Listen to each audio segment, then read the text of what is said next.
Hey sports fans, Joe Daniels here, aka Boy Gone Bad, continuing our little series on making a bow riser using the Picote and Purple Heart wood, and I've already kind of grinded down a lot of it, but I still have a lot more to go, and then I probably have a week's worth of just like taking fine sandpaper and really trying to polish this thing and get all the tool marks out of it, as they say. I'm hoping not to have to paint this. I'd like to just clear coat it when it's all said and done, and just let the beauty of the wood shine. So just a few things I'm going to point out here. I'm making my shelf center cut, or just past center. That's what I'm kind of working on right now, and this handle. The handle, as you can see, is very short, because the bottom limb here is going to, the top of the limb is going to be right here where this mark is. So when I grip it, I'm going to go in a little bit deeper, but I'm taking my time. I don't want to go too fast. When I go to grip this, as you can see, I have kind of a point. I'm going to round it off a little bit, and this is going to, my hand's going to sit up a little bit, so this will be maybe 1/4 of an inch further down. I'm actually going to be, well, for you martial artists out there, pericardium pressure point number 8 right there in the center of your palm controls intestines and internal organs. It's a very important pressure point. You don't want to damage that, but it's very therapeutic. I love, I know I'm holding the bow correctly. This is what I've done with my last 2 bows. I just never said anything to anybody about it, but my last 2 bows, the Magnums, because I'm trying to keep a riser within 12 inches, I got to shorten the handle, and these 2 fingers are basically just resting on the bottom limb.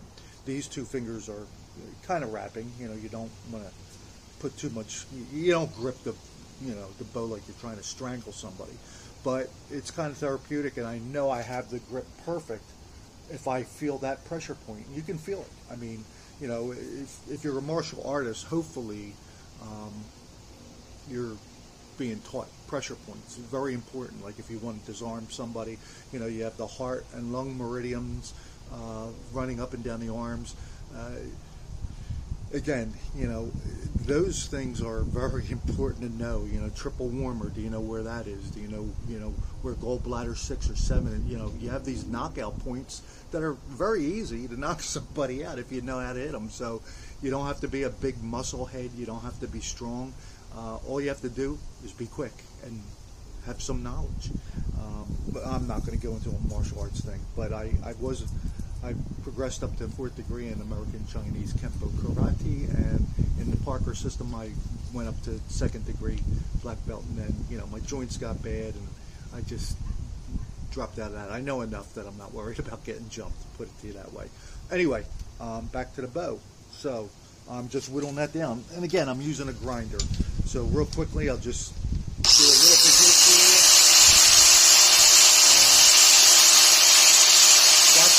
Watch the digits of this, watch the fingers. Just trying to smooth out here on the handle.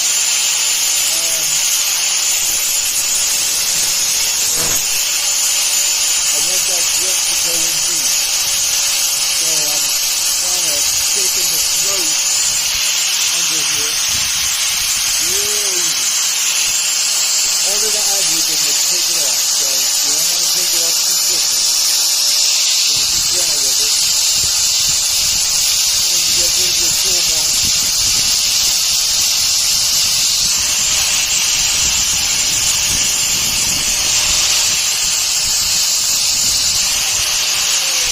And I'm not going to sit here and have you watch 15 minutes or 8 minutes of this.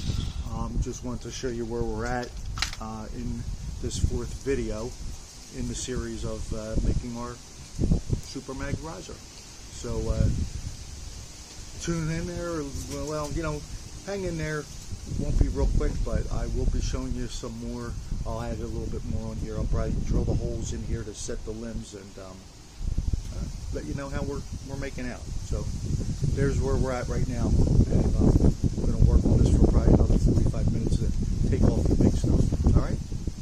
So what we're going to do is we're going to drill a 5/16 inch hole right through the riser. So I got it started, and I almost forgot to film it, so I caught myself, and so now we're gonna see how it's done. Nice and slow.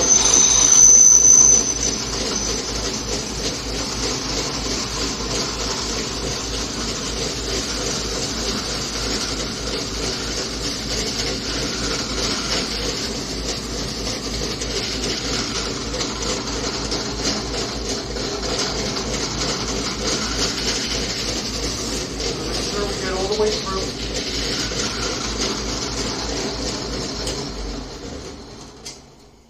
And it looks like we did. So that's one of the holes done, and I'm going to do the other one, and then I'm just going to put partial holes in here just so that I can, well, I got 1-inch post, and I'm going to use pins in here to secure it. So we'll do this one right here.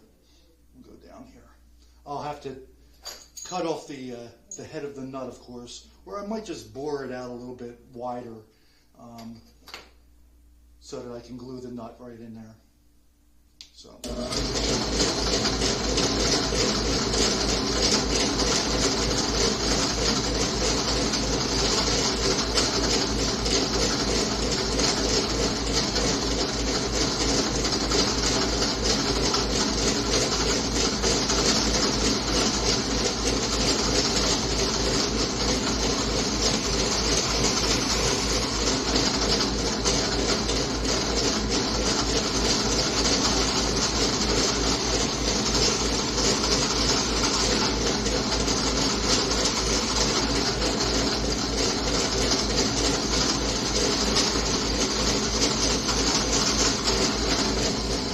Have to be perfect because we're not going all the way through. We got wiggle room,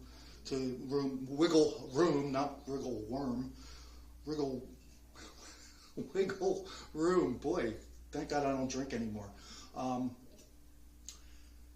We're going to make it a little bit wider because we're going to have to put the bolt in there, and we're going to epoxy that in there so it won't move. So basically that's all we have to do for that. I'm just going to do it on the other side. Not going to bore you with watching me do that here.